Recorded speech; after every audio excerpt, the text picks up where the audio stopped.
गुरुदेव, पाप और पुण्य की परिभाषा क्या है? समाज में इसकी इतनी चर्चा है, यह मत करना, पाप लग जाएगा, ये करोगे तो पुण्य मिलेगा। कृपया इस पाप और पुण्य के कंसेप्ट को डिकोड करके बताइए।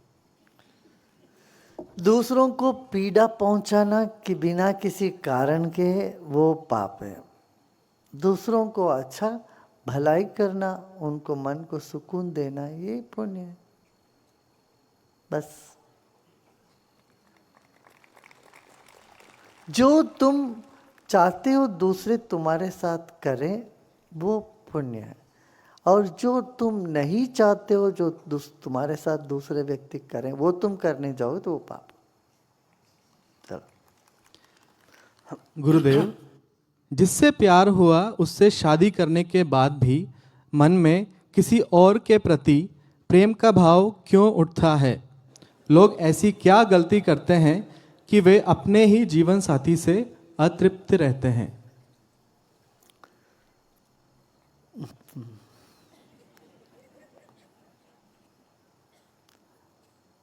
भाई सिर्फ अपने आप को तृप्त करने के लिए हम तृप्त करने की दौड़ में चलते हैं, वो कभी नहीं होने वाला।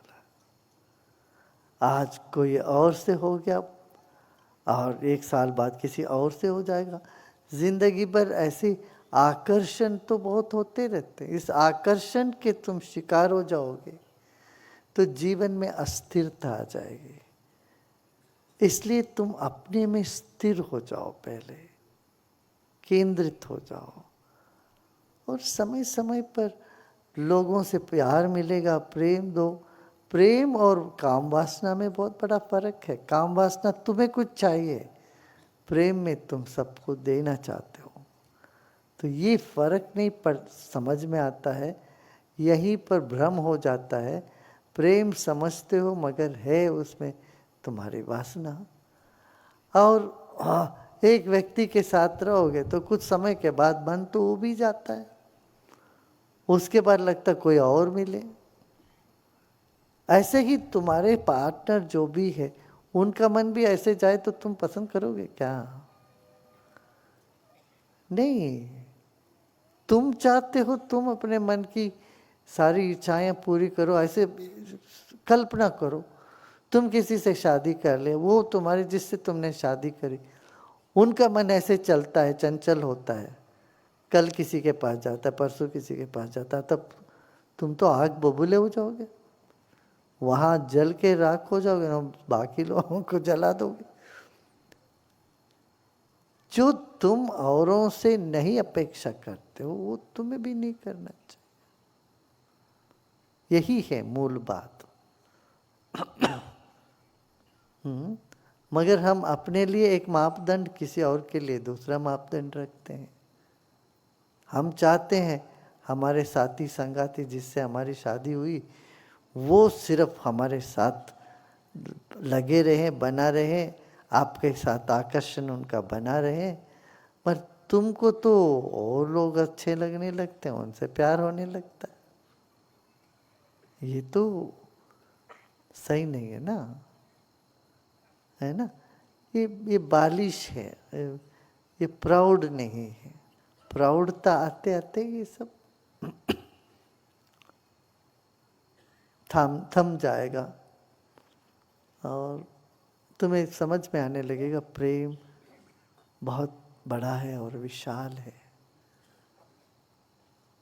मोह प्रेम नहीं है, काम वासना प्रेम नहीं है, सबसे ऊपर का है।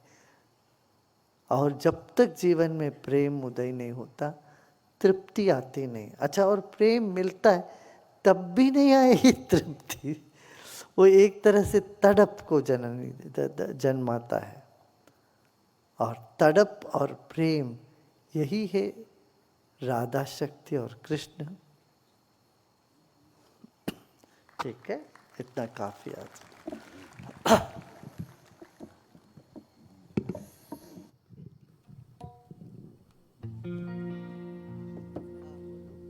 बोलो।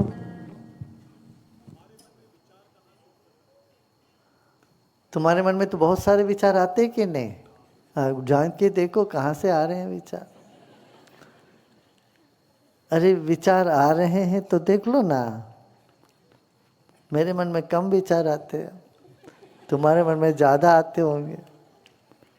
कहाँ से आते देखने जाओगे तो कुछ खालीपन हो जाता है, शून्य हो जाता है।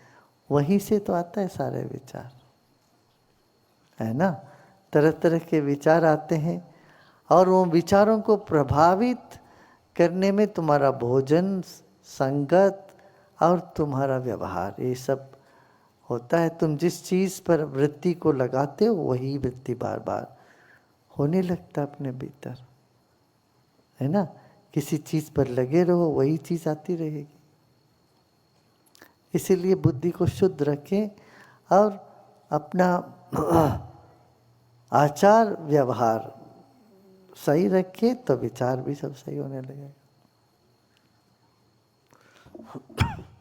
और इसके बाद भी कोई भी विचार आते हैं उसको उसके साथ तादात्म्य, ये मेरा विचार है, मेरा विचार, दुखी मत होना। आए तो चले, वो तो जाने दो उसको। आते हैं वो निकल जाते हैं। और योग करने से, ध्यान करने से थोड़ी थोड़ी देर में विचार थम जाते हैं। इसी को अध्यात्म प्रसाद कहते हैं।